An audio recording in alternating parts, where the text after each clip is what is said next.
when I was a kid, I always had to get the Lisa Frank school supplies, right? Lisa Frank had that awesome, trippy, hallucinogenic artwork.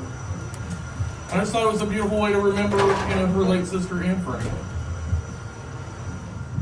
And Lisa was a survivor, obviously. And it's nice, like she devoted her life to making, not even just diaries, but trapper keepers and pencils. Things so kids everywhere could write a memoir, not just Jewish girls. And of course, Anne Frank would sniff the lead-based paint until she hallucinated shit like dolphins flying through the galaxy, and Lisa would sketch it up for her. Y'all didn't know Anne Frank liked to party, dude? Read the book. Actually, maybe don't read that book. There's one part where she talks about baking out with another little girl and she tries to get to second base. So maybe you do read the book. I'll save you some time. It's page 120. I feel good for Anne Frank though, because I know the dating game's hard, man. You gotta get out there. I have rapey resting face, so it's hard. If I zone out for a second, the date is over. So now I'm in Austin. I'm really looking for a nice trans girl, because I know she won't be afraid of me because they're so brave, right, you guys? That's a terrible joke. I just, some straight guys aren't into it. They think the ghost of her dick is going to haunt them.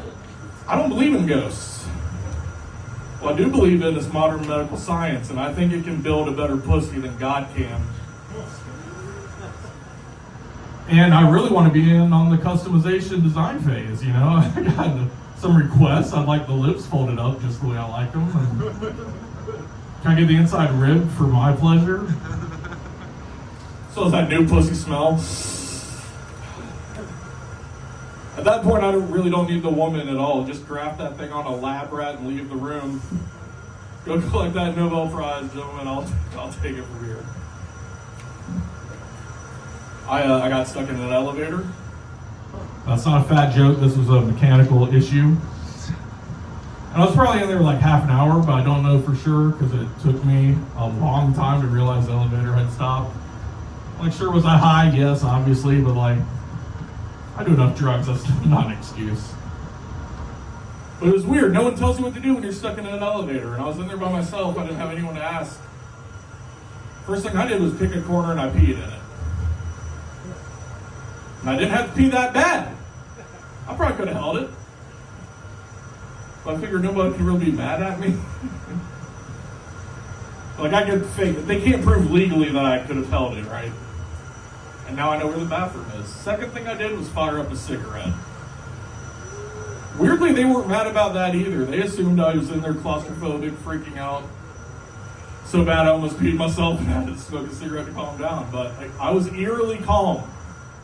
Because I was convinced, they finally dropped the big one. The world's come to an end. That's why I'm stuck in here. Really, I'm lucky I was in there alone. Otherwise, I would have been just pillaged them for war supplies, And if you're going to resort to cannibalism, you better be trapped at least an hour. Thanks, guys. That's all I got.